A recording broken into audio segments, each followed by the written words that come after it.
¿Qué tal? Les habla Benjamín Valdivia de la Universidad de Guanajuato en este quinto coloquio sobre interculturalidad, patrimonio y estudios socioculturales. En esta ocasión vamos a hablar sobre unidades y diversidades en el ámbito del folclore. La condición inicial de las sociedades es el convivir en un medio de valores, de cosas que se comparten en el gusto, en el lenguaje y diferentes elementos que constituyen las tradiciones. En principio, entonces, la cultura es una forma de la convivencia comunitaria. De hecho, es la única forma en la que una comunidad se identifica a sí misma como una entidad en la que tiene sentido existir junto con otras personas y donde las generaciones van sucediéndose unas a otras. En ese entendido, la cultura es la apropiación de significados que de su propia relación con el mundo y con los demás hace una comunidad. Tenemos a la cultura, como su nombre lo indica, como un cultivo, como un arrojar semillas en suelo fértil para que permanezcan durante cierto tiempo, sean consumidas y que con eso formen el alimento del espíritu, el gusto, no solo en la sensación, sino el gusto en la percepción de las posibilidades y también en la percepción del futuro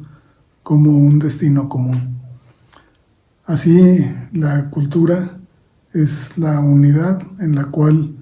las comunidades se van sintiendo cercanas para encontrar su propio lazo, lo que conocemos como el lazo social, y ese lazo social se constituye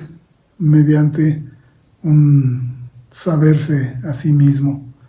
que excluye a los demás. Pensemos en la cultura clásica griega, que acuña el término bárbaro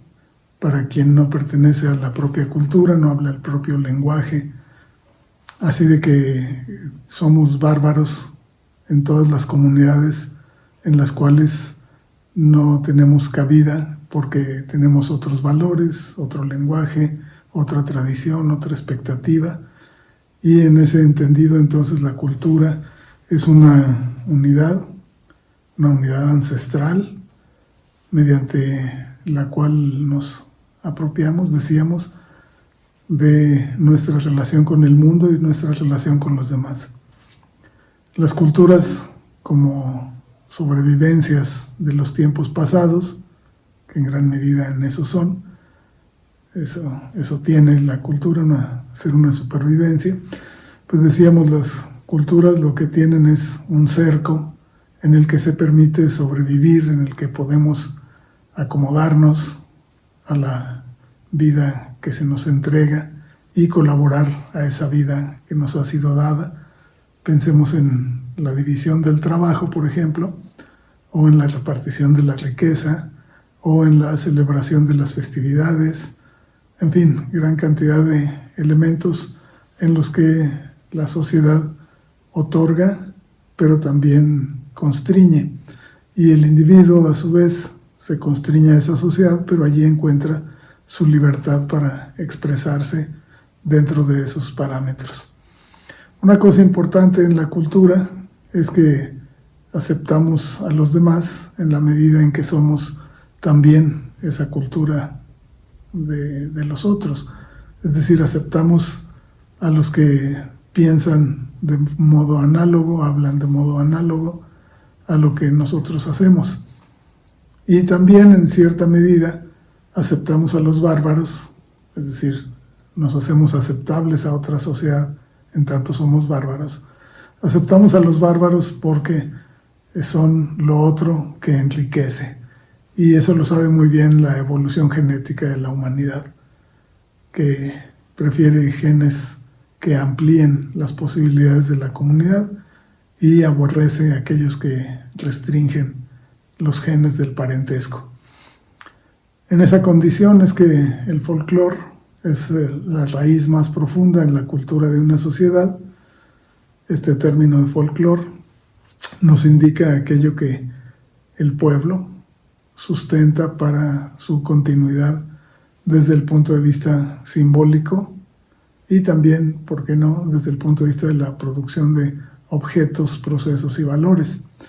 Pero se trata en el folclore de una raigambre profunda que no puede ser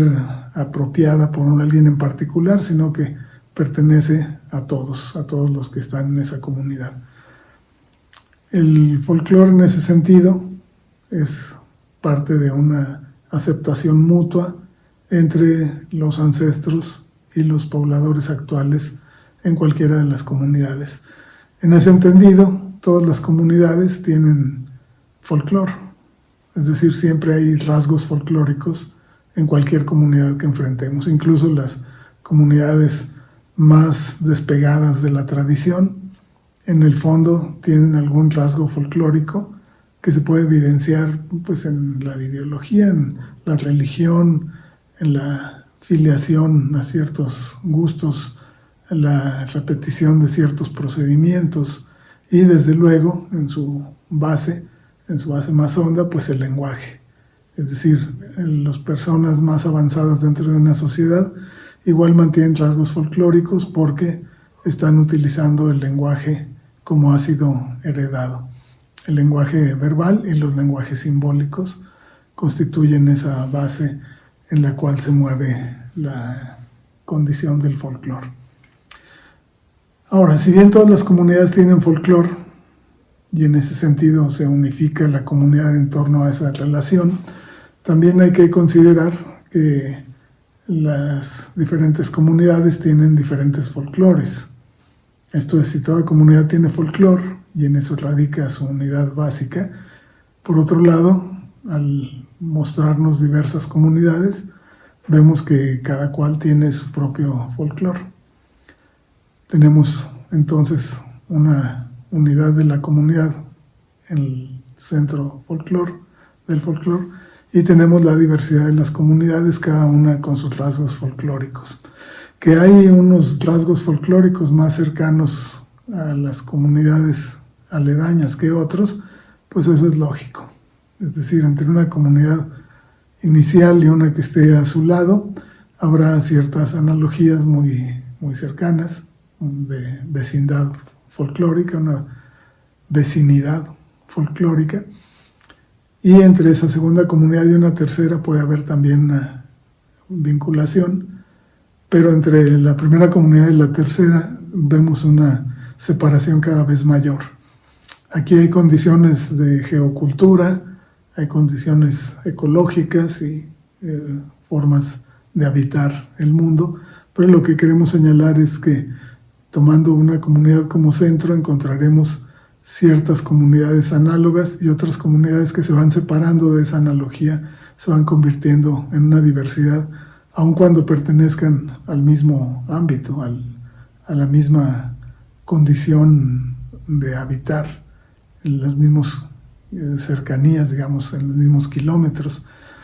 Todos los folclores en ese entendido tienen ciertas bases comunes, cierta estructura común, ya lo han estudiado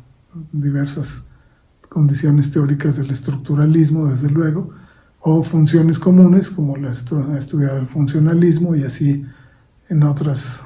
significaciones, como lo ha estudiado la semiología de la cultura.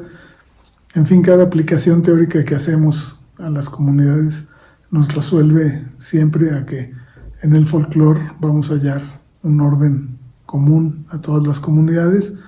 y a su vez unos contenidos que van separándose cada vez más,